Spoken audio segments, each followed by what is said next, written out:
2025 marks a significant milestone in my professional journey. This is the year I will have worked longer in the UK than I did in my home country. After starting my career in Manila in 2024 and making the move to London in 2014, these past, now 11 years in British corporate life has taught me lessons that I wish someone had shared with me before I made the move. This milestone got me reflecting on the profound differences I've experienced between working in Manila and London. When I first walked into a big corporate investment bank in their London office, I thought my decade of experience had prepared me for everything. But within my first week leading technology transformation projects here, I realized that professional success in the UK requires understanding some unwritten rules that no one tells you about. So today, I'm sharing the top 5 differences I've observed in 3 crucial areas of British professional life. First, in how meetings are actually conducted in British workplaces. Second, the subtle art of addressing seniority in UK companies. And third, the unique British way of delivering feedback.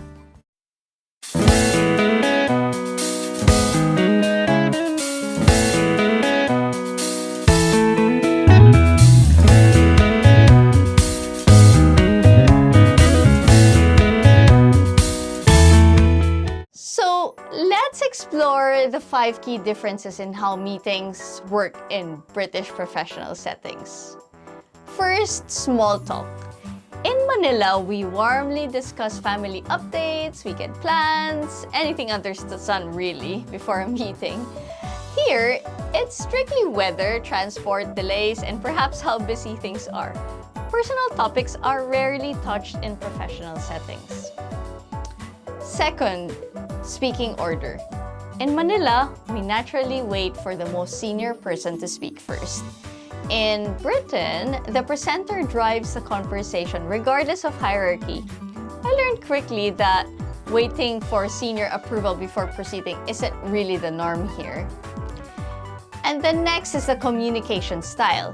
In Manila, we say exactly what we mean, I guess. And here, there's that quite interesting usually means they disagree. Perhaps we might consider means you should definitely do it. And not bad is actually high praise. Next is task assignment. So in Manila, we directly assign tasks. So please handle this, Mary, for example. Here, it would be great if someone could look into this while making eye contact means you're responsible for the task. Next, the meeting duration. So in Manila, we continue until everything is resolved, even if it means running over time. But here, they really respect time, so meetings end exactly on time, even at mid-discussion. You must schedule follow-ups in advance if you think you'll need more time.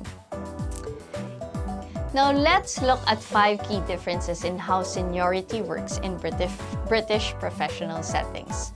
First, the forms of address. Back home, we use sir, ma'am to show respect.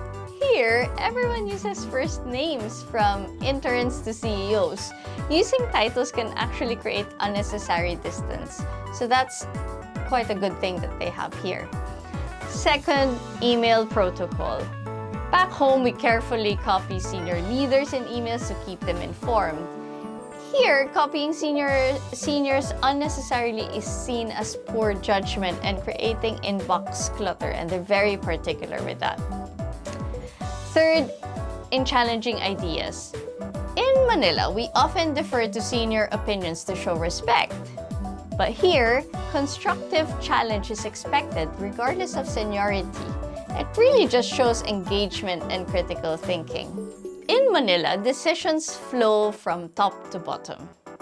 Here in Britain, while final decisions may rest with seniors, the process is very collaborative in my opinion, and the input is expected from literally all levels.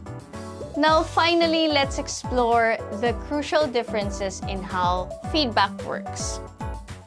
First, the delivery style. In Manila, feedback is direct and the solution is focused. Well, we can sometimes beat around the bush, but at least you know what you're getting. Here, it's somewhat wrapped in layers of politeness, the famous feedback sandwich of positive, negative, positive, which could be good in a way, but can also leave you sometimes wondering whether you did well or not so well. Second, the language intensity. In Manila, we clearly state if something needs improvement. But in Britain, this could use some thought actually means this needs significant revision. Now next, the recognition approach. In Manila, public praise is common and appreciated. But here, recognition is often private, with public praise kept very brief and sometimes even understated. And lastly, with regards to documentation, in Manila, we have verbal feedback, and that's kind of the norm. However, here, significant feedback often comes in writing first, and then it's followed up with a discussion. So these are just based on my personal experience and observations, and the differences might seem subtle, but understanding them can significantly impact your professional success in the UK. Remember, it's not about completely changing who you are, it's about your understanding of these nuisances while maintaining your authentic self.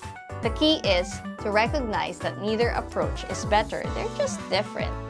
Your ability to navigate both styles actually becomes your competitive advantage in today's global workplace.